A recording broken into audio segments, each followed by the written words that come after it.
दोस्तों, हमारे आंध्र प्रदेश के चीफ मिनिस्टर वाईएस जगन के फैंस ने इस कार्टून को बनाया है।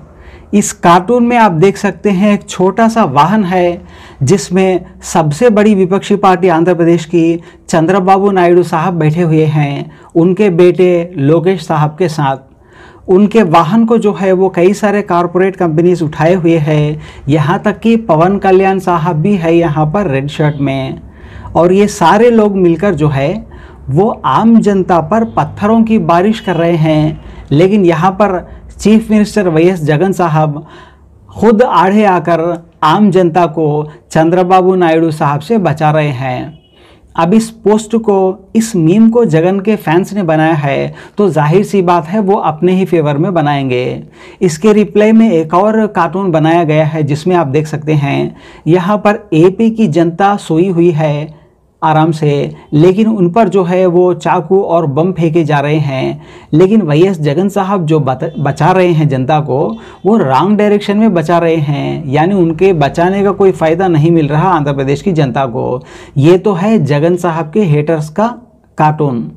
अब देखा जाए तो आंध्र प्रदेश के इलेक्शंस भी काफ़ी करीब हैं और हम खुद भी यानी आंध्र प्रदेश की जनता भी काफ़ी कन्फ्यूज्ड है इस मुद्दे को लेकर कि आखिर इस बार किसको हम इलेक्शन में जिताएं।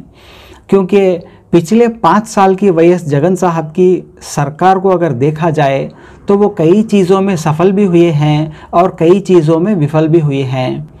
जैसे सक्सेसफुल वो रहे हैं जॉब्स क्रिएट करने में, जैसे मैंने पहले भी आपको बताया था कि गली गली में सचिवालय ओपन करके उन्होंने कई सारे नए जॉब्स क्रिएट किए हैं यूथ के लिए।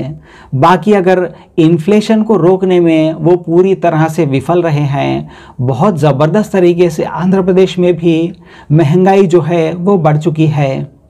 अभी रिसेंटली हाउस टैक्सेस भी काफ़ी बढ़ चुके हैं। तो एक तरह से देखा जाए तो इन्फ्लेशन को रोकने में, महंगाई को रोकने में चंद्रबाबू नायडू साहब ने काफ़ी अच्छे से काम किया है। बाकी जगन साहब ने जॉब्स क्रिएट करने में अच्छा काम किया है।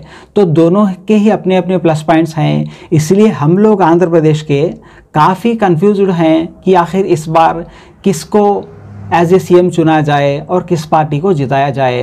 वैसे तो मैं बाकी हर स्टेट्स के बारे में आपको बताता हूं कि आखिर किसको वोट करना चाहिए और किस वजह से वोट करना चाहिए, लेकिन हम खुद इस बार काफ़ी बड़े कन्फ्यूजन में हैं कि आखिर किसको इस बार आंध्र प्रदेश में जिताया जाए।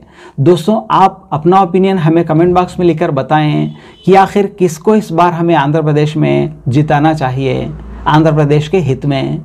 Thank you so much guys.